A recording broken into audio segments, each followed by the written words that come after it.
tardes, tengan todos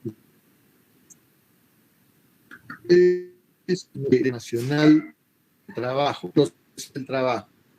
Hoy día es una invitada muy especial, la de Justicia, presidenta de Sala, así de que bienvenida a la doctora Cecilia Espinosa. Vamos a dar lectura a su hoja de vida. Por favor, la doctora Celeste Mar. Muchas gracias, doctor. Te cuento. Gracias. Muchas gracias, doctor. Buenas tardes con todos los presentes. Hoy tenemos una invitada muy especial. Ella es la doctora Cecilia Espinosa Montoya. Ella es magíster en Derecho del Trabajo y Seguridad Social por la Universidad San Martín de Porres. Es abogada por la Universidad Nacional Mayor de San Marcos y actualmente es presidenta de la 7ª Sala Laboral de Lima. Hoy nos acompaña la doctora. Esperemos poder estar todos presentes y obtener todos los conocimientos que la doctora seguramente nos va a brindar. Bienvenida, doctora Cecilia Espinosa. Adelante. Muchas gracias, muy amables. En principio, mi agradecimiento por la invitación tan generosa que se ha efectuado a mi persona para poder participar en el Diplomado Internacional de Derecho del Trabajo, gracias a la Comisión de Capacitación del Área Laboral, en la persona de su presidente, el doctor Gino Yangalin Paraguirre. Es un gusto compartir con ustedes algunas ideas acerca del proceso ordinario laboral, que es el tema que el día de hoy nos toca abordar en el tiempo que se nos ha concedido. Quisiera comenzar, además del agradecimiento que ya les he expresado, indicando de que estamos viviendo un tiempo distinto, un tiempo diferente, que la nueva ley procesal del trabajo en ningún momento pudo vislumbrar que se venía a presentar de la forma en que actualmente se viene llevando los procesos laborales, ¿no? A Dios gracias, nuestra norma, la 29497, tiene como uno de sus pilares el principio de flexibilidad y dentro del proceso, la preferencia del fondo sobre la forma y además el principio de socialización que nos ha ayudado mucho para efectos de poder adecuarnos a los tiempos en los cuales estamos viviendo.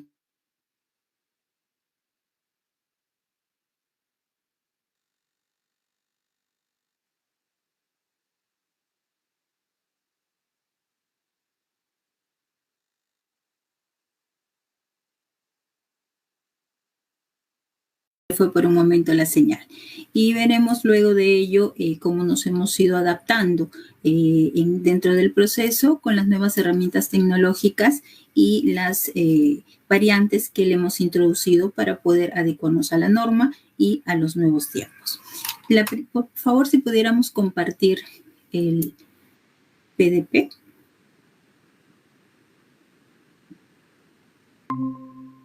Gracias.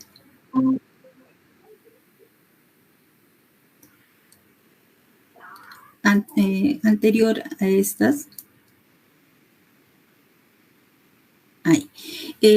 He utilizado para esta breve conversación la guía de actuación de la nueva ley procesal del trabajo que fue preparada por la Academia de la Magistratura en el aniversario de su promulgación, porque en principio está a disposición de todo el público a través de su portal y del internet, y porque tiene esquematizado con una forma muy detallada y muy sencilla cuáles son los pasos a seguir y todas las variantes que se presentan dentro del proceso.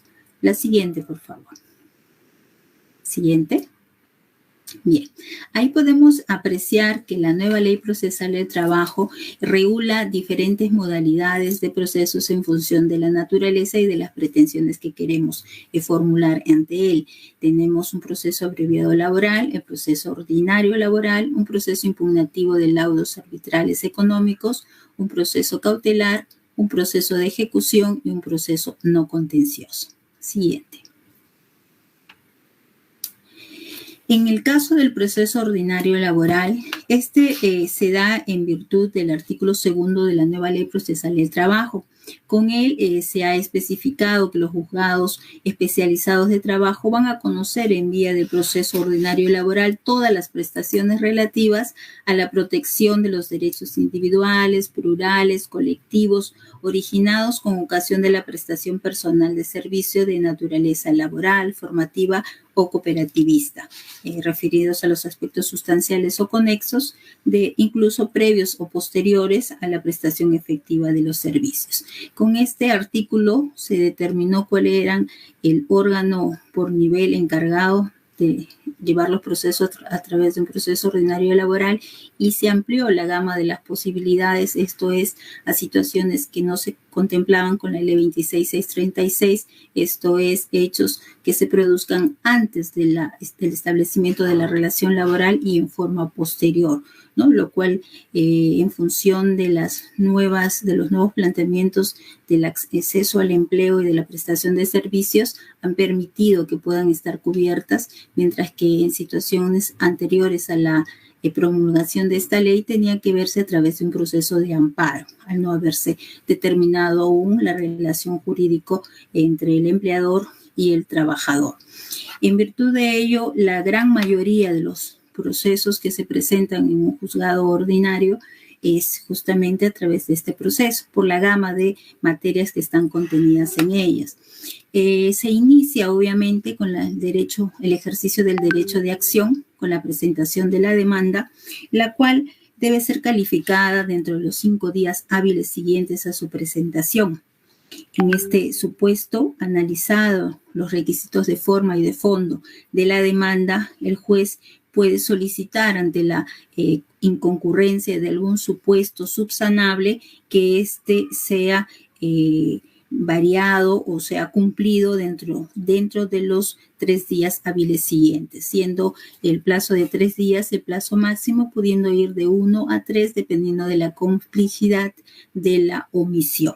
Entonces, una vez que se ha concedido este plazo, si los requisitos necesarios se han cumplido, el juez podrá admitir la demanda de ser este el caso o en caso contrario rechazarla por incumplimiento de lo dispuesto por su despacho, en cuyo caso dicho archivamiento por constituir un auto final está dentro de las posibilidades de un recurso de apelación por haberse puesto fin al proceso.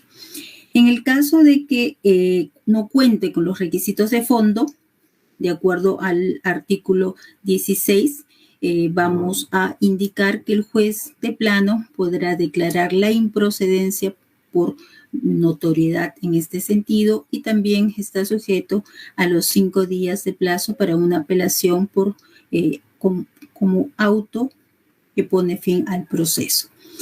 En el caso de que se haya subsanado las omisiones advertidas por el juez o por el contrario, desde un inicio haya cumplido con los requisitos de forma y de fondo, así como la identificación de los requisitos, anexos, medios probatorios, finalidad de los mismos y todo aquello que está contemplado en el artículo 424 y 425 del Código Procesal Civil, el juez dará pase a la emisión del auto admisorio, a través del cual se admitirá la demanda y se correrá traslado de la misma a la parte contraria a fin de que pueda absolver a través de su ejercicio de contradicción la demanda interpuesta en su contra.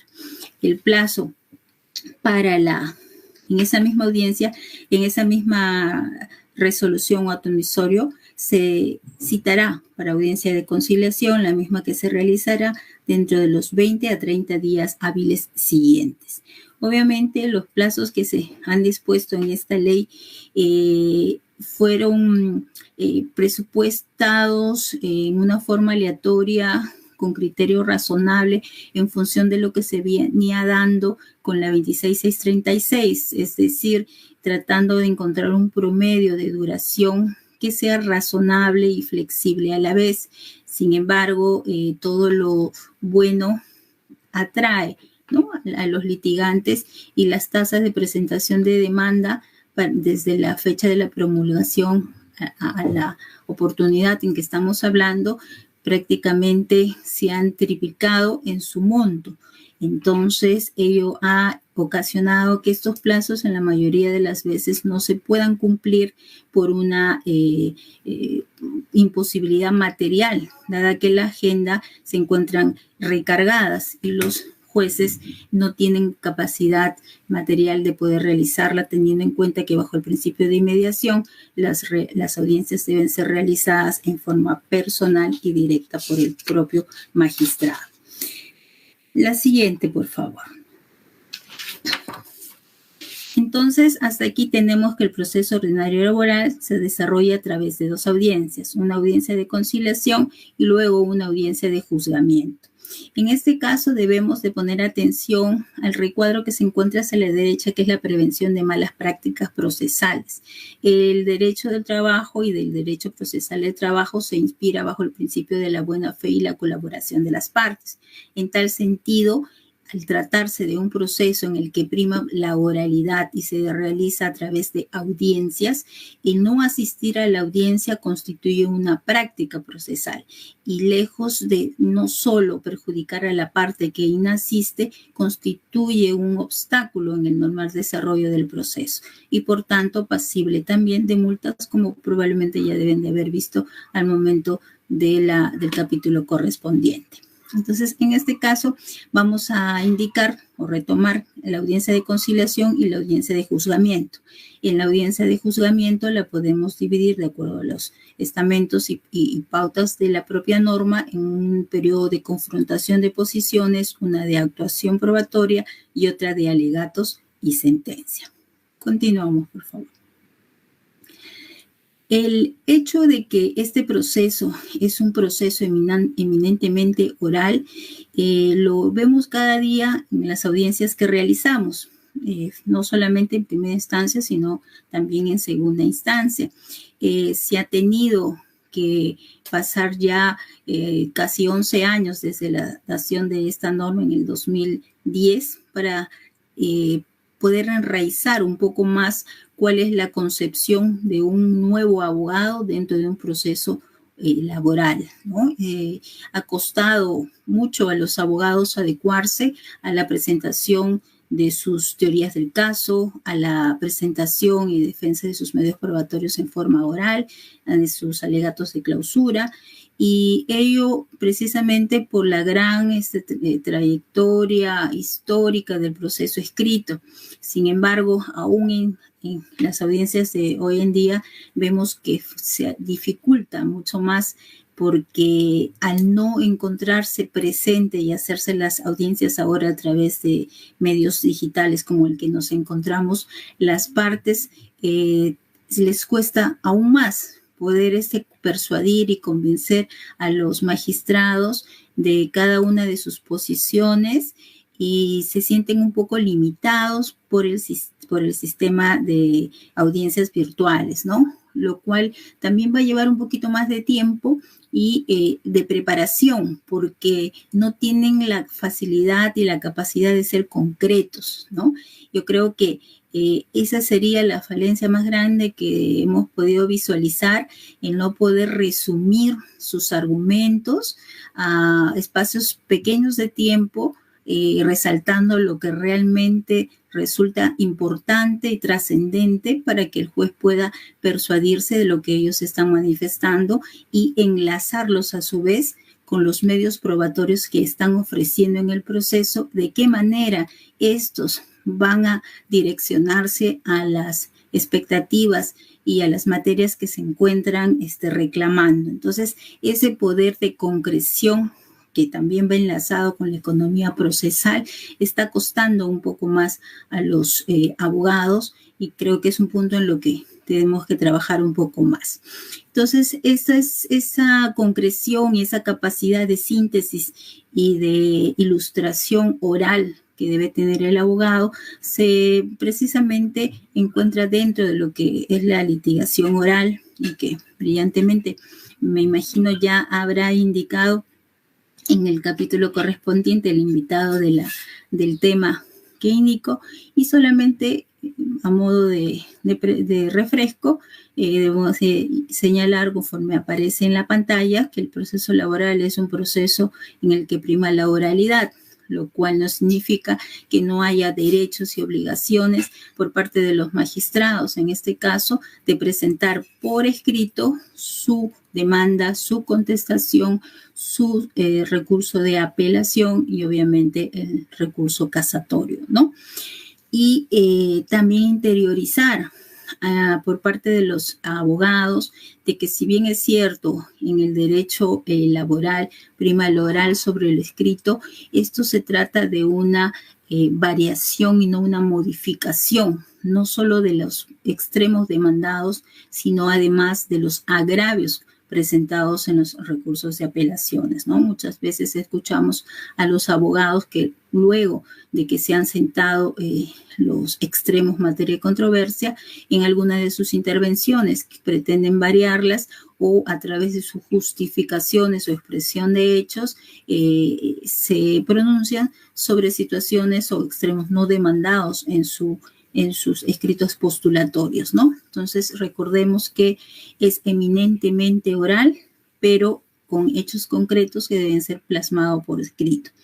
Y además que debe respetarse cada una de las etapas para las cuales se ha establecido estos momentos, porque las etapas son preclusorias y por tanto actuarse cada uno de los momentos va a cerrar la etapa a fin de poder agilizar el proceso y poder obtener una sentencia que se pronuncie sobre cada uno de los extremos demandados y controvertidos dentro del proceso. Siguiente, por favor.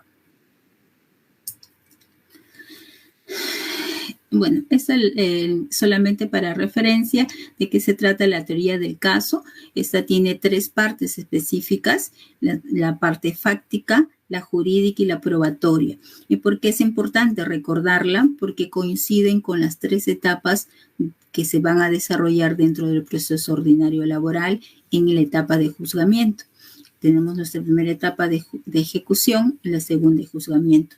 Por tanto, al no tenerlas presentes, no identificamos cuáles son las oportunidades en que solamente hablaremos de hechos, cuáles son los momentos en los que sí debemos de justificar legal y jurídicamente esos hechos y finalmente identificar cuál medio probatorio ha servido para dar la base y crear convicción en el juez respecto de nuestra teoría fáctica y sustentada en una teoría jurídica. Siguiente, por favor.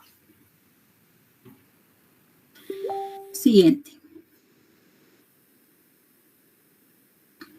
Bien, veamos entonces la primera audiencia del proceso ordinario laboral, la audiencia de conciliación.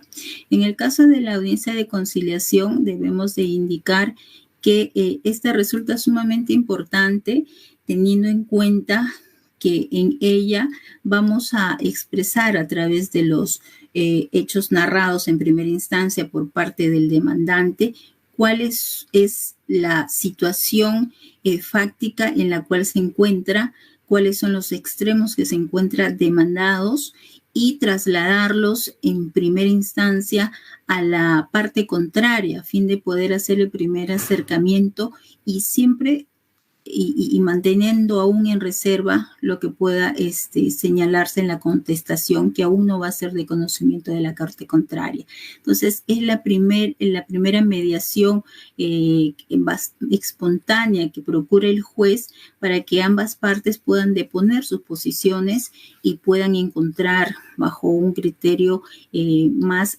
amistoso una solución a sus controversias.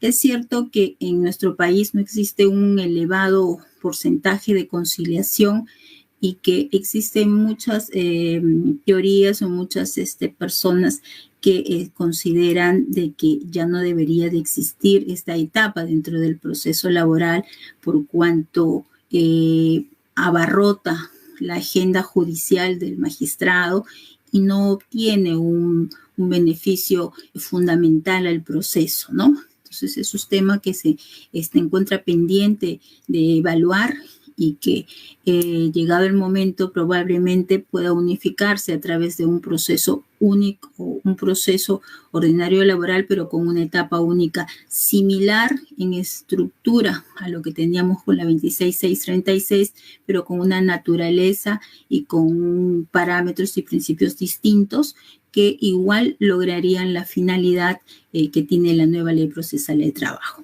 Siguiente.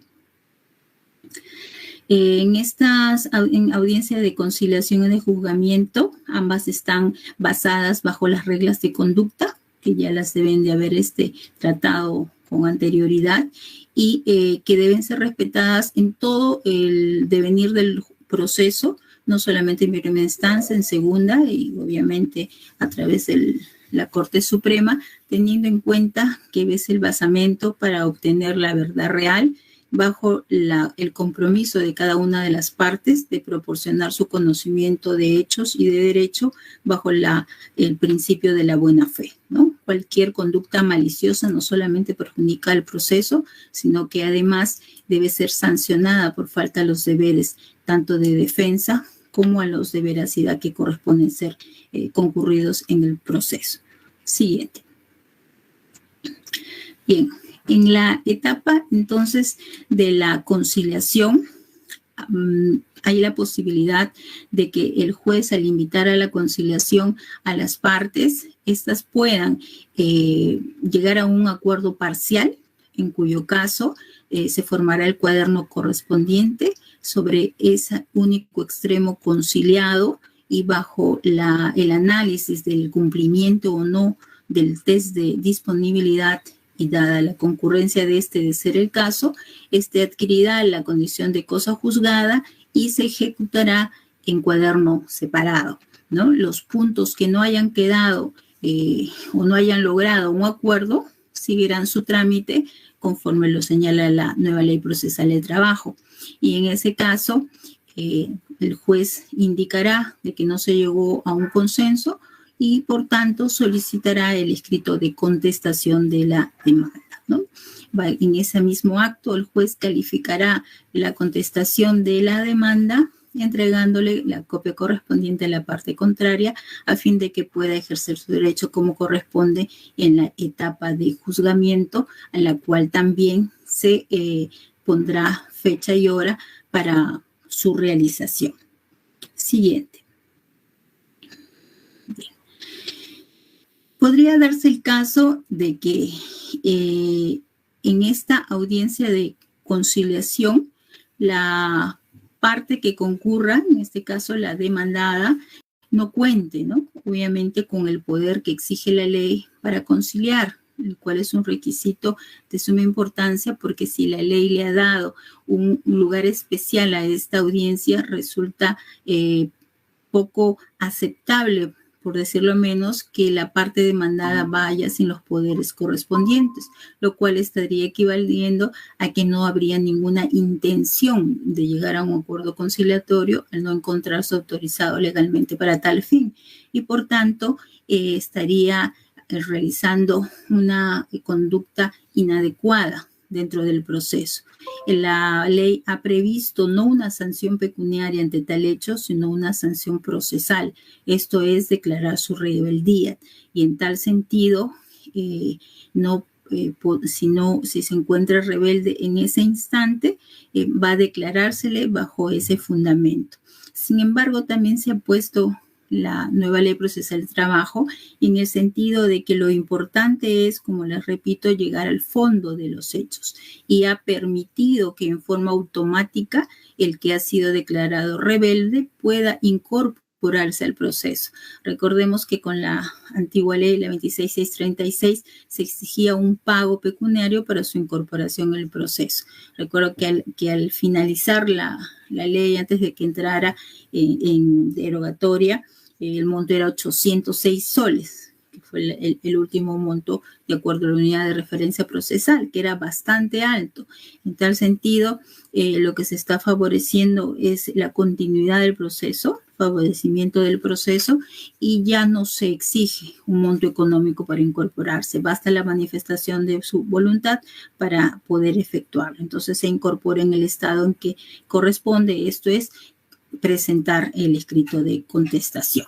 Lo que sí también contempla la ley es que si no concurre, se va a tener esa naturaleza, esa condición, pero ya no va a poder presentar el escrito de contestación, teniendo en cuenta que la única oportunidad para presentarlo es asistiendo a la audiencia de conciliación y por tanto su incorporación podría darse en cualquier parte del proceso, pero con la condicionante de que se incorpore en el estado en que solicita esa incorporación, no pudiendo restablecer ni subsanar los actos anteriores al mismo. Si en un ratito el anterior, por favor. Aquí nos ocupamos un tanto de la notificación. Recordemos que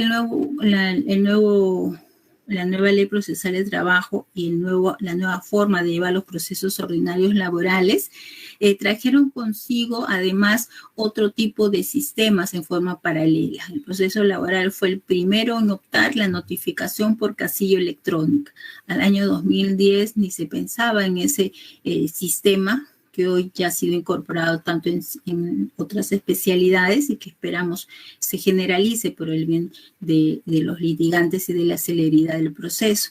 En el caso de la primera notificación, que es la del traslado de la demanda, es la única prácticamente que se hace en forma física al domicilio real del emplazado, porque posteriormente a eso tenemos la notificación que se hace para la audiencia de juzgamiento en la audiencia de conciliación, que se hace en forma verbal, encontrándose presente la parte emplazada, o bajo su responsabilidad, teniendo en cuenta que debe de enterarse a través del sistema que tenemos habilitado para tal efecto. Se han ido adicionando herramientas electrónicas, en este caso el eje, por ejemplo, que nos ha venido facilitando la comunicación entre las partes y la rapidez con la que se da a conocer los actos procesales dentro del proceso ordinario laboral y los demás procesos en general.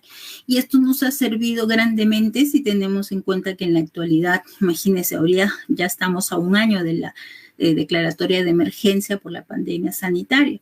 Pero el año pasado, el 17 de julio, en que tuvimos que iniciar los procesos vía Meet, entonces, ¿cómo hacer las notificaciones en forma física? Fue una de las mayores interrogantes y de los mayores retos que tuvo el área laboral y en general el Poder Judicial para poder continuar con los procesos, ¿no? En el caso de las entidades públicas, se estableció una casilla electrónica.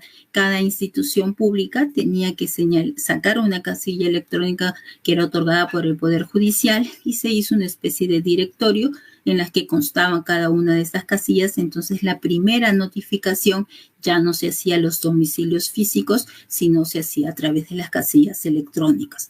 Una que otra entidad privada también se sumó a este listado. Ambas, públicas y privadas, estaban incluidas dentro de esta nueva modalidad, pero siempre es mucho más difícil lograrlo con una entidad privada, ¿no? Pero ello permitió que teniendo el directorio a la mano se pudiera hacer una rápida notificación de todas las demandas y paralelamente también con la creación de la mesa de partes virtuales, todo se escaneaba, todo era bajo un soporte digital y ello permitió que el laboral sea una de las primeras áreas en restablecer todas las actividades bajo este sistema virtual, ¿no? Entonces, la flexibilización, el principio de flexibilización nos permite ir en el camino adecuando sin salirnos de la propia norma, ¿no? Porque como vemos ahí hay una notificación de la resolución que contiene el traslado de la demanda. Obviamente el artículo 13 nos decía pues que era una notificación por escrito, pero conforme les estoy indicando, se ha podido hacer esas notificaciones virtuales en las casillas consignadas y en el caso de los exhortos, de igual forma, los exhortos se han realizado durante todo este tiempo con oficios dirigidos en formas virtuales a las direcciones y correos electrónicos de los otros órganos jurisdiccionales para que podamos tener una comunicación célere como corresponde al proceso. Continuamos, por favor.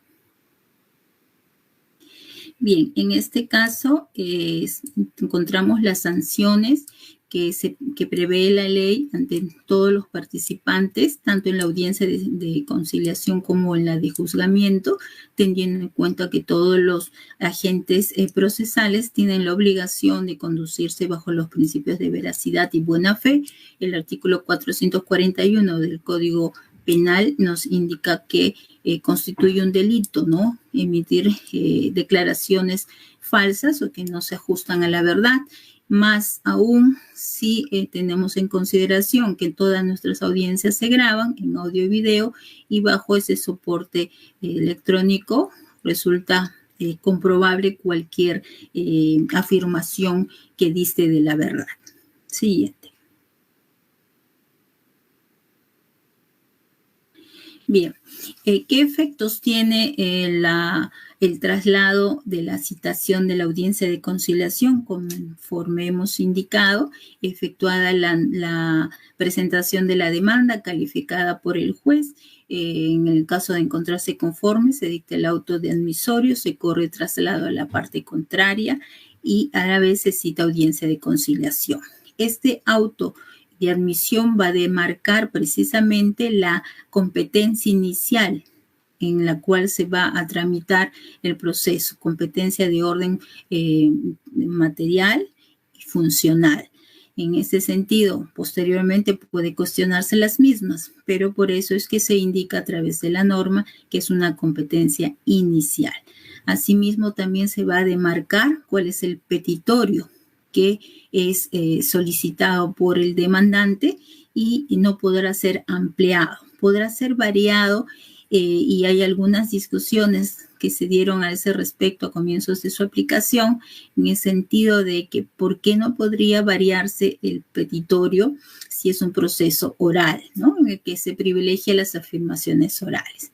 Bueno, ello en el sentido de que podría variarse en el caso de que afirmase, por ejemplo, el actor que sí ha cobrado determinada monto económico, o que sí salió de vacaciones determinado periodo que estuviese reclamando, dejándolo sin efecto, por ejemplo. Al comienzo no se admitía ninguna ampliación por periodos mayores, solamente por periodos menores o conceptos dejados de lado.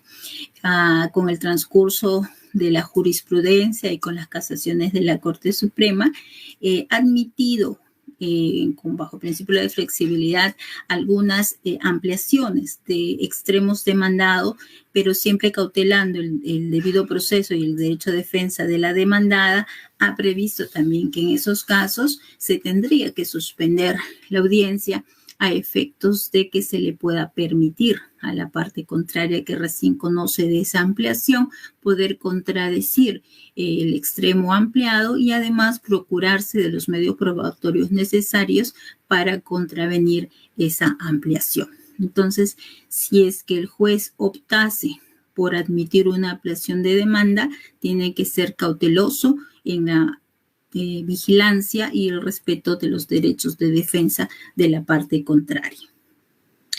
En el punto 3 tenemos que no es jurídicamente posible iniciar otro proceso con el mismo petitorio. Entonces, la postulación de una demanda va a impedir que haya una duplicidad de procesos, y en todo caso la parte contraria tendrá expedito su derecho para presentar una excepción de litispendencia, ¿no? Porque el Poder Judicial se basa en el principio de interés para obrar, y si ya está atendido ese interés para obrar a través de la admisión de un proceso, no podría desviarse para otro proceso en el que se van a discutir los mismos extremos, más aún cuando podrían haber pronunciamientos contrarios entre sí. Por tanto, demarca jurídicamente y hace imposible la interposición de un proceso con el mismo petitorio. Y además, un hecho ya con trascendencia jurídica interrumpe la prescripción extintiva en el proceso laboral. La prescripción y la caducidad, obviamente, cada uno con sus plazos distintos, pero al ser de conocimiento la demanda que ha presentado el accionante, ya está intimando en mora a la parte contraria y por tanto se produce la interrupción que hace referencia al Código Civil. Por favor, siguiente. Bien, en esta etapa de conciliación, y avanzando un poco, ya en cuanto a las formalidades, se va a solicitar la acreditación de las partes, los apoderados, los abogados o los integrantes participantes de la misma. Luego ya se lleva a cabo esta parte de la conciliación en sí misma, que en las etapas previas deben de interrumpirse la grabación, como ustedes bien saben, para que haya una facilidad, una familiaridad de los intercambios de propuestas que se producen entre las partes y no se sientan atadas a los pronunciamientos o las propuestas que se pudieran haber efectuado y crear ese clima de confianza que es importante para lograr una conciliación. Luego de ello, el juez precisa las pretensiones materias de juicio que solamente las extrae del escrito de demanda hasta ese momento, ¿no? Recordemos que hasta ese momento no se ha entregado la contestación. Por tanto, son los primeros acercamientos que tiene el magistrado respecto a los hechos que está suscitando el proceso. Mucho se dice, el juez conoce los hechos a través de la parte, y eso efectivamente es así, y lo estamos advirtiendo y materializando en esta etapa. El juez precisa pretensiones, materias de juicio. Luego, el juez requiere al demandante la presentación, ahí debe decir al demandado, la presentación de la contestación de la demanda. Y luego de eso, califica esta contestación, entrega una copia a la parte contraria y fija fecha para la audiencia de juzgamiento. Siguiente. Mucho también se ha cuestionado a esta norma que no contiene en forma expresa una etapa de saneamiento procesal. Si nosotros recordamos la 26.636, teníamos la presentación, la parte introductoria, y luego inmediatamente venía el saneamiento procesal. Luego la fijación de los puntos controvertidos. En este caso, la nueva ley procesal de trabajo efectivamente no tiene una etapa que lleve esta denominación, pero eso no significa que el proceso no se vaya saneando en cada paso que se dé en el mismo. Estamos saneándolo al momento de calificar la demanda, estamos saneándolo al momento de presentar los hechos materias de controversia, se va saneando al momento de presentar la contestación de demanda, porque esta también califica y se verifica en cuanto a sus requisitos de forma y de fondo, y posteriormente en la audiencia de conciliación, e incluso con la participación activa de ambas partes, se va determinando cuáles son los hechos que no requieren probanza, cuáles son los que sí lo requieren y qué mayor actividad saneadora que la que vengo describiendo, e incluso esta se puede prolongar hasta la sentencia en segunda instancia. Si tenemos en cuenta el que advertido algún hecho, se puede declarar la nulidad insalvable y pedir que nuevamente se subsanen los puntos o las materias o las evaluaciones o las intervenciones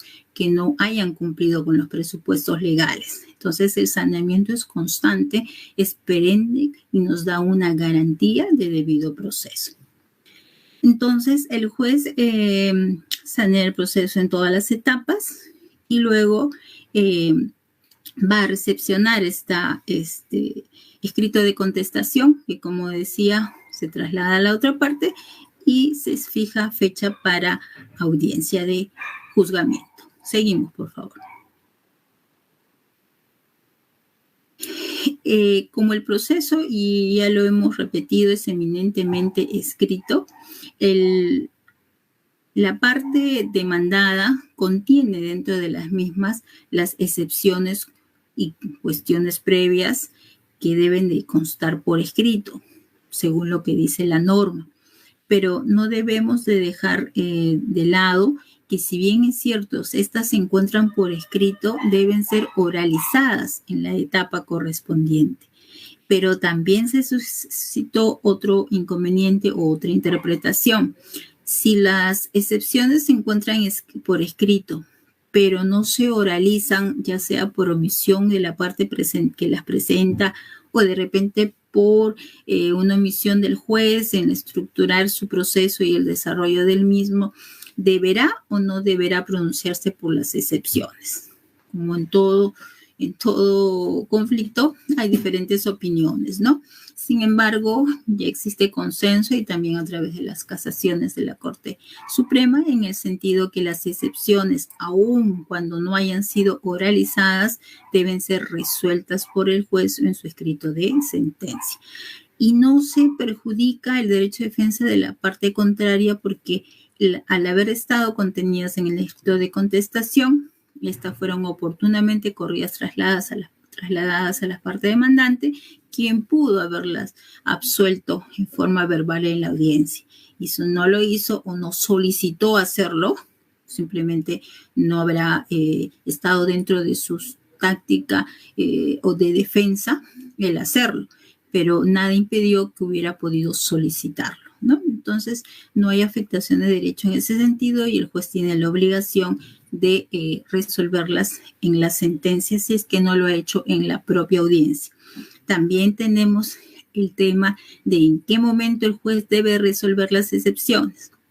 Entonces, si seguimos estrictamente lo que dice la norma, las excepciones deben de resolverse en la sentencia, pero no prohíbe la posibilidad de que puedan ser resueltas por el juez en la audiencia, incluso de conciliación, porque asumamos que se haya presentado una excepción de caducidad y que ésta es manifiestamente fundada.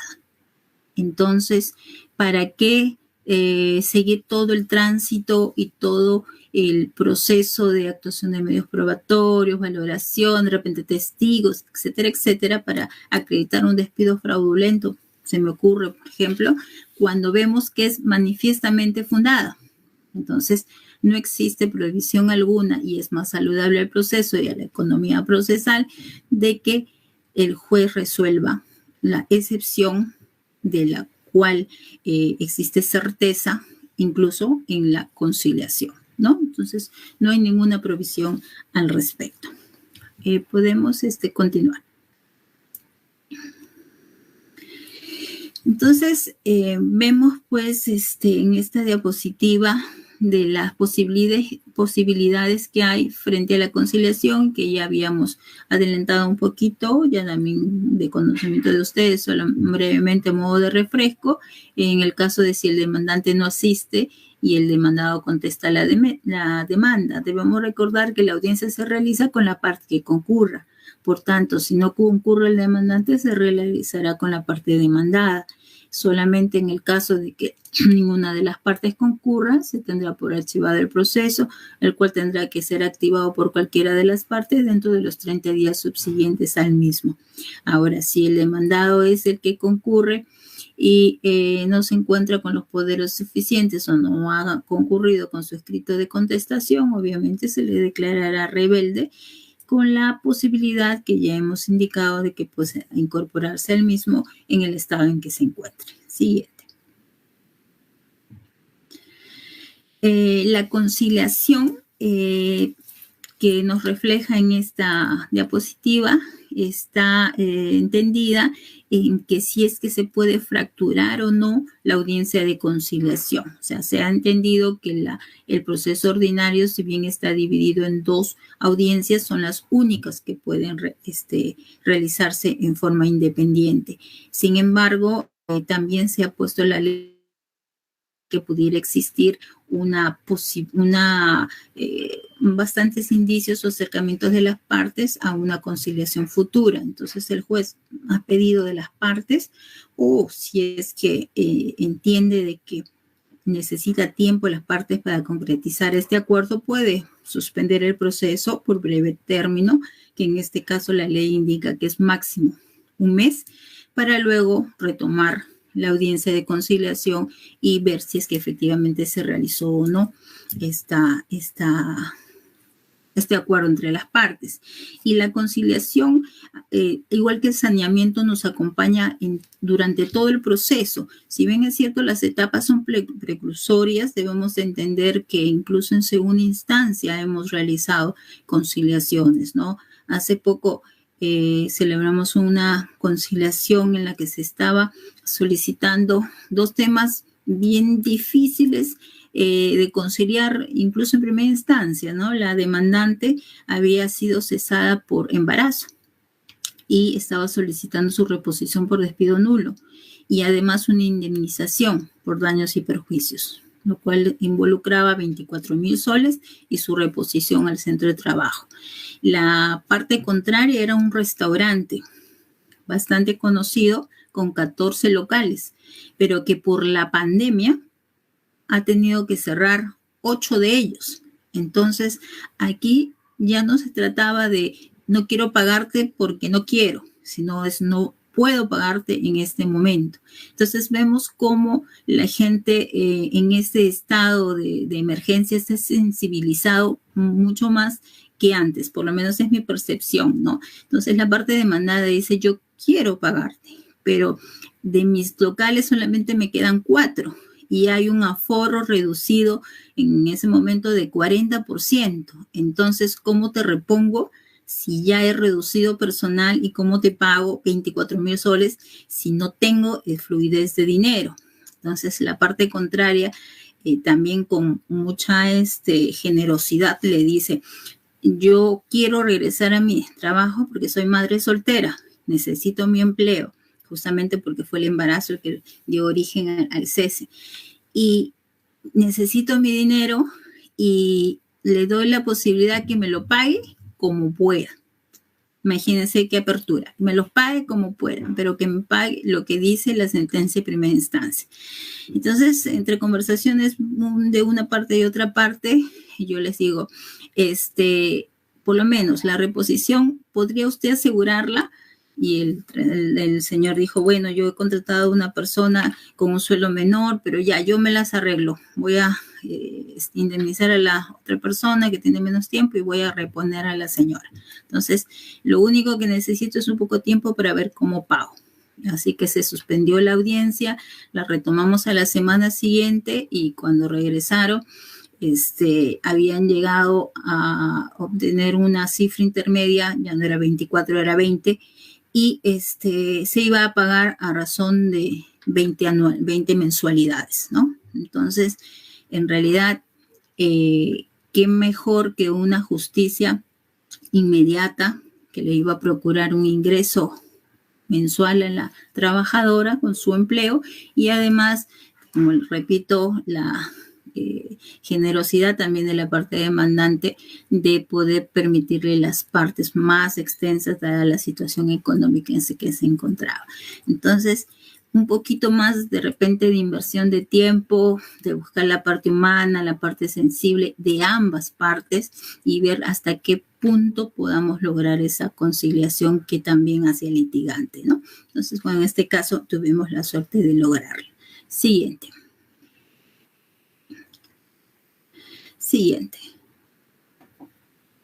Una más, es todo lo referente a la conciliación que lo han visto en su oportunidad. Conciliación parcial, total, que ya lo hemos adelantado. Y vamos ahora a la audiencia este es el caso del juzgamiento anticipado.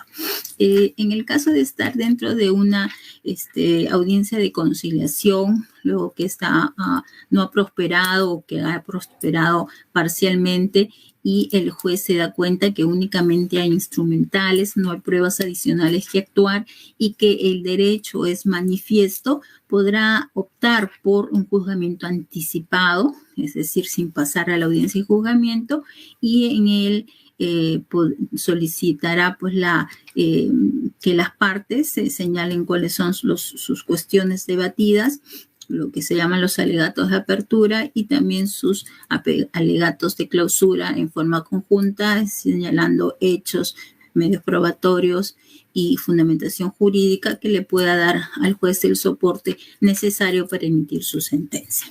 Siguiente.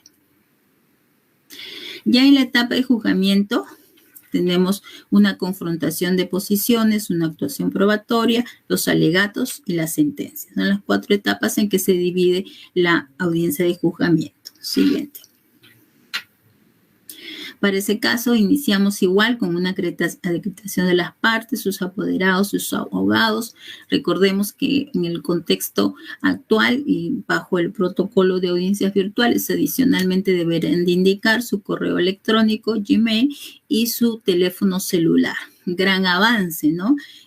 Vamos a ponernos en el año, hace 2 años, imagínense qué hace el juez, qué hace el secretario con el teléfono de una de las partes, ¿no? Resultaba algo inconcebible, ya los malos pensamientos se iban, la parte contraria ya nos estaba crucificando si hubiésemos tenido acceso al teléfono de la parte contraria. Pero el avance en la mente, en la justificación, en la necesidad, a Dios gracias, ha hecho entender a las partes que son única y exclusivamente y bajo responsabilidad de quien maneja estos números, una necesidad para el propio proceso, ¿no? Si alguna mala conexión se produjera durante la audiencia, pues se recurre precisamente a los teléfonos celulares para restablecer la conexión, alguna otra vía, un soporte técnico, etcétera, que nos permita ello. Entonces, todos estos datos deben ser considerados dentro de lo que es la acreditación de las partes o apoderados y sus abogados. Además de que el estar en un entorno virtual no exime de responsabilidad de las partes de tener puesta la medalla como corresponde y presentar el carnet de colegiatura que acredita al abogado para el ejercicio de la función y a las demás partes con el DNI que acreditan su identidad dentro del proceso. Ante la inexistencia de una audiencia de juzgamiento se dan los mismos supuestos que en el caso de una audiencia de conciliación. No asistir una de las partes se realiza con la que se encuentre presente y de no asistir ninguna de ellas se da por finalizada esa audiencia y tendremos que esperar los 30 días para que alguna de las partes pueda activar la realización de una nueva fecha para audiencia. Continuamos. En la confrontación de posiciones, cada una de las partes será una breve exposición oral, ¿no? Son los hechos narrados por las partes. Lo que les decía, el juez conoce el caso a través de los hechos expuestos. Entonces, una breve exposición oral de las pretensiones demandadas y de los fundamentos de hechos que las sustenten. El demandado hace lo mismo, hace por su parte el señalamiento de su teoría del caso, cuáles son las razones procesales o de fondo que contradicen la demanda. Siguiente. En la etapa probatoria, el juez va a enunciar cuáles son los hechos que no necesitan una actuación probatoria. Recuerden que todo aquello que no se contradice se acepta y por tanto esos son los hechos que no necesitan una actuación probatoria. Por tanto, los hechos admitidos, al no haber sido contradicho, los hechos presumidos por ley, los hechos reconocidos, una resolución que tenga calidad de cosa juzgada y los hechos notorios. Todos ellos no requieren una actuación probatoria. Luego de ello, enuncia los medios probatorios que serán dejados de lado porque justamente corresponden a estos hechos o extremos que no requieren actuación probatoria. Y finalmente va a enunciar los hechos necesitados de prueba y las pruebas admitidas respecto de esos mismos hechos. Muchas de las actas que suben a segunda instancia no guardan un estricto señalamiento de estos dos puntos, ¿no? Se pasan directamente al tercero, el juez enuncia los hechos necesitados de prueba y creo que resulta importante consignar en el acta en forma puntual porque eso va a marcando la pauta sobre los extremos que va a pronunciarse el juez. Si bien es cierto, no necesitan prueba, sin embargo deben de estar consignados en la sentencia para dar una integridad a las pretensiones que fueron solicitadas en el proceso. Siguiente. Como cuarto punto, las partes pueden proponer cuestiones probatorias solo respecto de las pruebas admitidas, ¿no? Por eso es esa secuencia.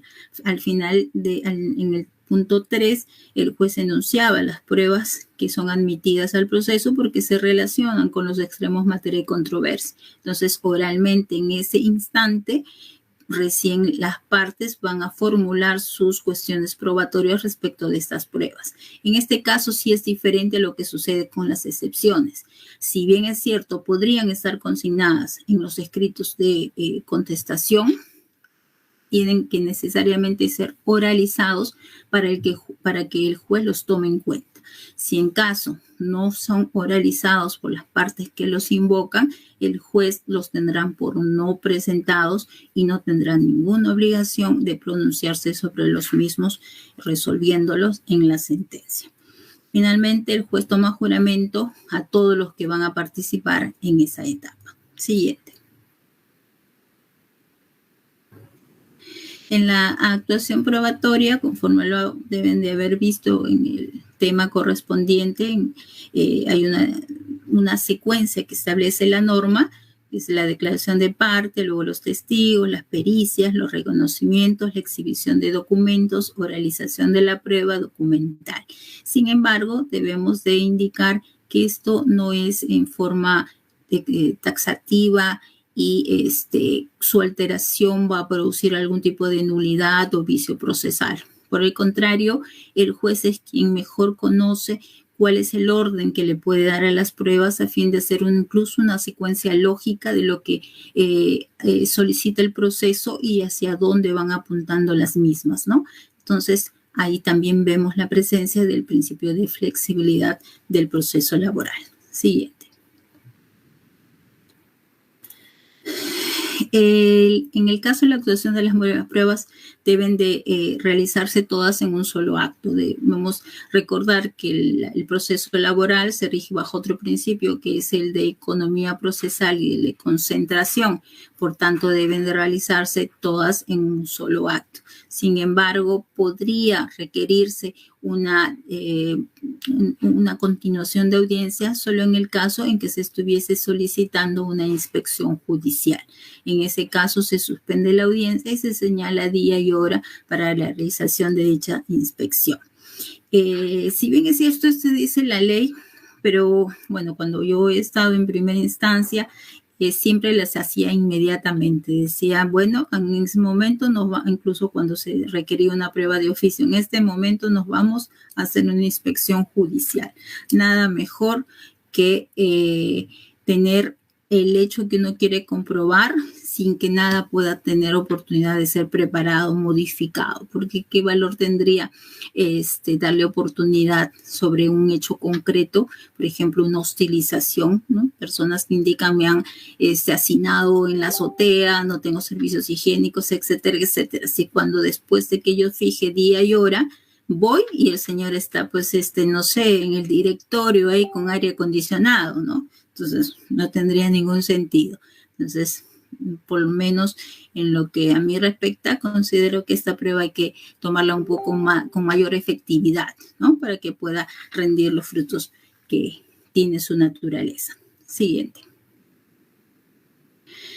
Bueno, es un poco más redundando en lo mismo. El acto de desplazo para la acción probatoria debe concluir el mismo día programado, con excepción de las que necesariamente tengan que ser diferidas, ¿no? Pero recuerden que cada parte se responsabiliza de las personas que van a actuar dentro del proceso y por tanto todas deben de concurrir a la audiencia de juzgamiento sin que pueda ser notificada en una fecha posterior, ¿no? Entonces ese pedido de que cítese al testigo, cítese al perito, ya no existe. Y por tanto, todo se agota en un solo acto.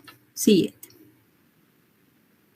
Finalmente, la etapa de alegatos, ¿no? En los alegatos se va a producir justamente el momento en que las partes señalan un resumen de sus hechos, pero además cuáles han sido las pruebas que han servido para acreditar lo que ellos vienen anunciando y cuál es la norma que le da ese ropaje y les permite amparar su pretensión. Siempre se dice que el alegato de apertura son las promesas que hacen las partes al juez. Y las de clausura vienen a ser las conclusiones de lo que he logrado probar conforme te prometí al inicio del proceso. Entonces, en función de qué logró probar, será el resultado de si la demanda se resulta fundada o infundada, ¿no? Es como que un recuento después de los 30 años en una boda de perlas del matrimonio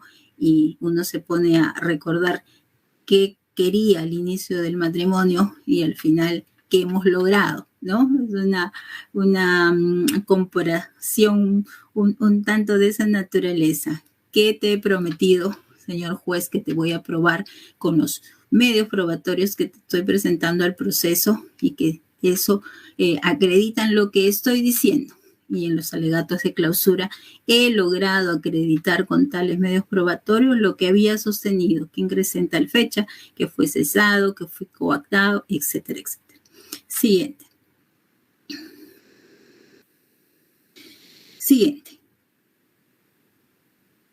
Una vez que se han actuado estos medios probatorios y persuadido el juez, habiéndose creado convicción respecto de lo que se ha actuado, entonces el juez hace ese mecanismo mental, esa operación mental que es interna, evaluar lo que está afuera, procesarlo internamente y llegar a la convicción de cuál de las partes tiene la razón o de repente qué extremo tiene la razón cada una de ellas. Forma ese todo, reconstruye los hechos y finalmente emite su dictamen, su fallo, que la ley ha previsto que puede ser a los 60 minutos de concluida la audiencia haciendo un receso o en casos difíciles, complejos o excepcionalmente puede diferir la emisión de su decisión hasta los 5 días hábiles posteriores para poder evaluar con mayor detenimiento, ¿no? Entonces, esta notificación, la siguiente, por favor. Ya, la anterior. Esta notificación en base a la nueva ley procesal del trabajo se realizaba en lo que llamábamos notificación por estrado. Esto es poniendo día y hora dentro del 5.º día hábil para que vaya las partes a la ubicación, a la sede del juzgado o de la sala a efecto de recabar personalmente o el apoderado, el abogado o la persona con suficiente poder la sentencia y pueda ejercer su derecho de apelación, ¿no? También señala la ley que señalada esa fecha, vaya o no vaya el interesado a recabar la sentencia, el día siguiente empieza a computarse su plazo de impugnación, porque resulta de responsabilidad de la parte recabar la misma sin que haya obligación alguna por parte del juzgado o del órgano jurisdiccional de notificarlo a sus casillas electrónicas. En la actualidad, como estamos viviendo una realidad diferente y estamos enviando, además facultados, tanto por las resoluciones administrativas del Consejo Ejecutivo como la propia aceptación de las partes que dan en la audiencia previa, se está remitiendo las notificaciones a las casillas electrónicas destinadas en autos para tales fines, ¿no?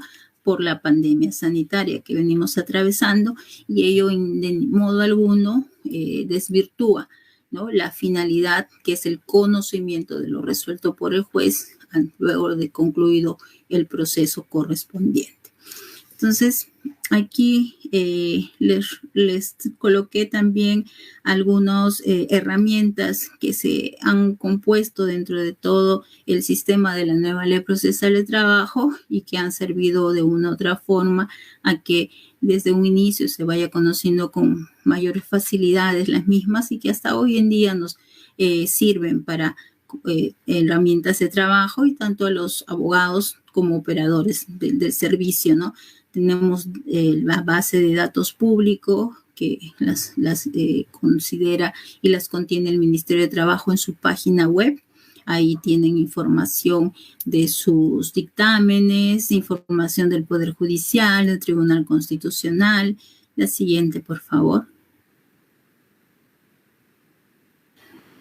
Tenemos también un aplicativo que está en la página del Poder Judicial en lo que es Nueva Ley Procesal de Trabajo y que también está en la página del Ministerio de Trabajo, que permite hacer los cálculos de los beneficios sociales para efecto de ejecutar las demandas que se quieran efectuar. Y en la siguiente se elaboró un convenio con el Ministerio de Trabajo a efecto de que el Poder Judicial, de las personas debidamente autorizadas y para efectos únicamente del proceso, puedan obtener información sobre los importes y remuneraciones de los implicados en un determinado proceso, a efecto de poder verificar y contrastar los datos que se proporcionen en los mismos, ¿no?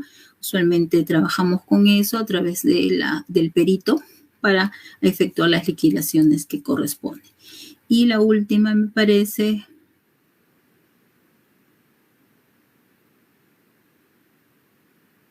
¿Hay una más? Bueno, esa es. No, creo que había una más, pero no importa.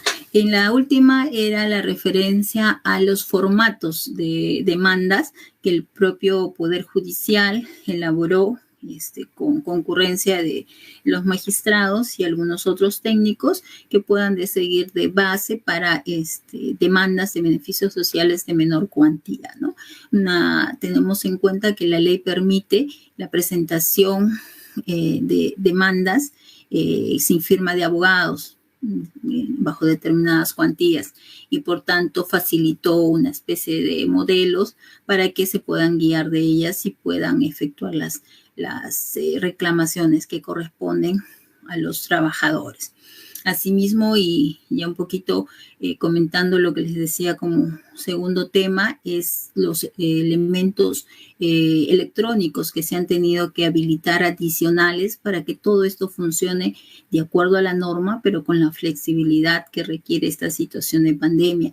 Tenemos las mesas de partes electrónicas mejoradas, ¿no? Con firmas digitales para la autenticidad de los documentos que se presenten, con las normas administrativas sustentatorias y que además hacen responsables a cada una de las personas que presentan por la fidelidad de los documentos, ¿no? Obviamente bajo las sanciones y que puedan concurrir en caso de producirse sus adulteraciones que constituyen además un delito, ¿no? Tenemos el expediente judicial, tenemos la posibilidad de poder conectarnos en vía remota con los centros, los juzgados y llevar a cabo diligencias bajo este entorno del Hangouts Meet, que además permite la participación más efectiva de los trabajadores. Si nos remontamos un poco antes de la pandemia, cuando se realizaban las audiencias en forma presencial, casi siempre veíamos solamente a los abogados o a los apoderados de las empresas, ¿no? Hoy en día los demandantes se conectan de diferentes partes del mundo. Nos ha tocado hacer audiencias con trabajadores que han estado en España, en Estados Unidos y en diferentes partes por la facilidad que da, ¿no? Entonces es una garantía para ellos mismos, para la transparencia del proceso, para la imagen del Poder Judicial, y no podemos dejar de lado también mencionar el gran esfuerzo que han hecho todos los trabajadores del Poder Judicial en todos sus niveles, los juzgados y salas laborales y obviamente la Corte Suprema, para poder sacar adelante nuestro proceso laboral que está dirigido a las personas más vulnerables, ¿no? Un trabajador que no tiene un sustento, un pan, un dinero para sustentar a su familia, es una persona disminuida hasta emocionalmente, y estamos justamente para servir a la celeridad, a la prontitud, a la rectitud y a la justicia como corresponde, ¿no? Con ello he acabado mi participación. Agradezco mucho su paciencia y también nuevamente al doctor Gino Yangali por esta invitación. Muchas gracias, doctor. Muchísimas gracias a la doctora Cecilia Espinosa. Brillante su participación, muy práctica su exposición, y nos hemos podido dar cuenta de una forma muy clara el tema de que nos ha explicado. Así que la felicito, doctora Cecilia. Gracias, doctor. Más bien, por el interno me han manifestado de que existen algunas preguntas del público y se las vamos a trasladar. A ver, Gracias. doctora Matos, por favor. Sí, doctor, muchas gracias. Comenzamos con las preguntas.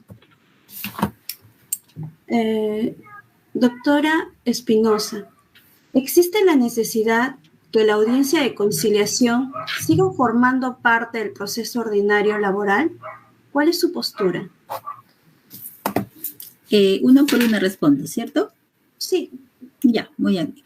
Sí lo había mencionado, ¿no? Existen estas dos posturas que la audiencia de conciliación ya no requiere ser una audiencia autónoma por la baja incidencia de las conciliaciones que se dan, por lo menos en el Perú, ¿no? Entonces, en este caso, yo considero que dado los resultados y las conclusiones, podría unificarse en un solo proceso. También por la posibilidad de citar mayores números de audiencias, en tanto que al estar fraccionadas, la agenda judicial se recarga con mayor prontitud, ¿no? Pero ello no significaría que simplemente sea una etapa que sea pasada en forma ligera y sin la importancia que tiene, porque ya hemos tenido esta situación y esta estructura en la 26636 con la audiencia única y simplemente van a conciliar, no, ya, listo. Se dejaba constancia de las partes no desean conciliar.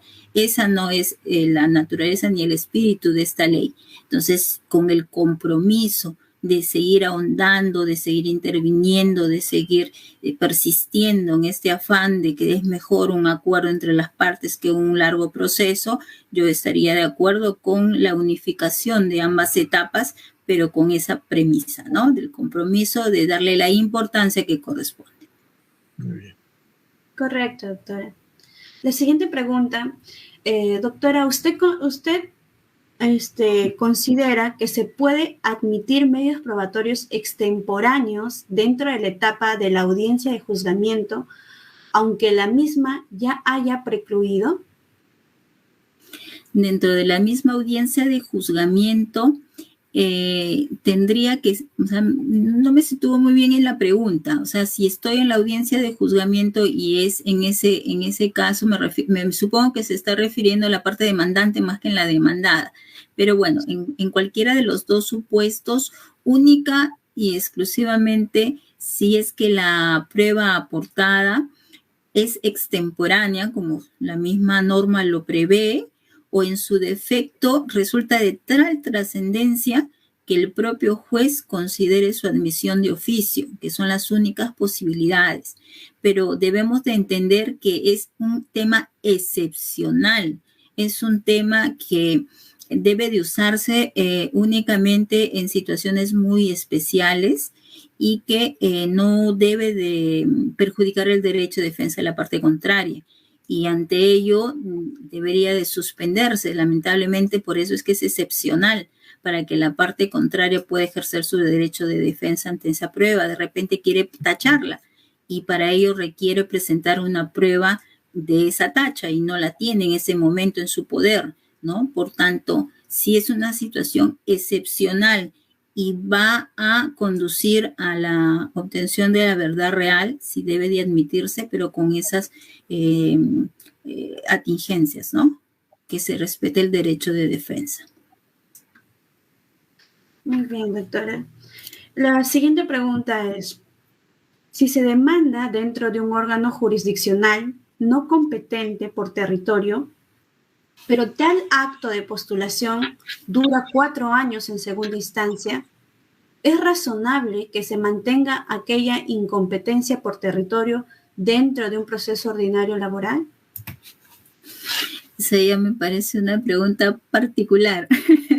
Debe ser un hecho real.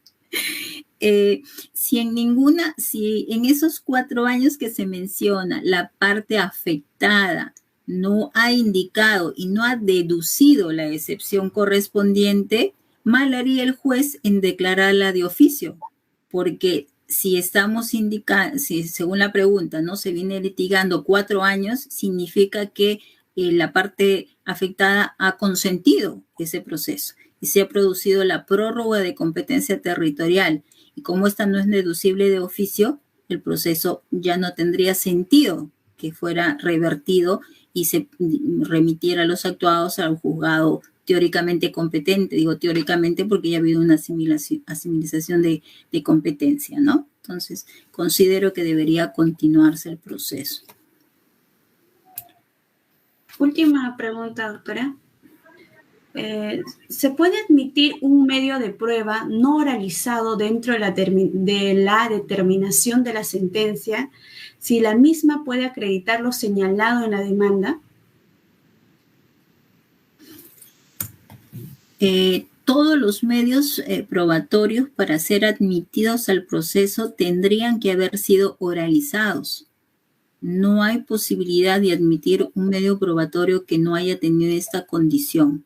Entonces, en mi opinión, no podría ser admitido ni sustento alguno por parte del juez para sustentar su sentencia, ¿no? No ha sido propiamente incorporado, porque recordemos que la actividad probatoria tiene etapas, ¿no? El ofrecimiento, luego vamos a oralizarlo, vamos a introducirlo al proceso y luego recién lo vamos a valorar. Entonces, si no, y antes de ello, someterlo al contradictorio. Entonces, si nada de esto ha sucedido, no puede ser admitido al proceso con ese valor de medio probatorio.